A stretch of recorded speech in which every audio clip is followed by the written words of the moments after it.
If you've ever used Kahoot, you know it's one of the best tools for game based learning and making education fun. But did you know you can also make your Kahoots public and share them with the world? In this quick tutorial, we'll show you how to make your Kahoot public and share it with others. First, let's log into your Kahoot account and head over to your library where all your Kahoots are stored. Once you're logged in, you'll be able to see all of your created Kahoots, so go ahead and find the one you want to make public. Click the pencil icon to edit, and by clicking edit, you can modify various settings like adding and removing questions, but today we are focusing on changing the visibility of your Kahoot. On the top left, you will see settings, click it, and you will find visibility, so you can now change it to public.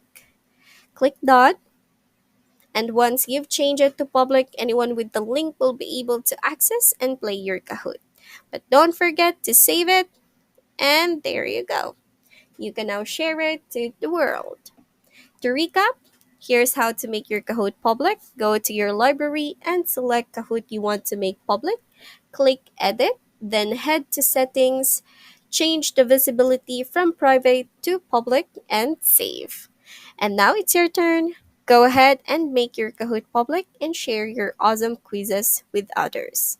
If you found these tutorials helpful, leave a comment below and let us know your experience.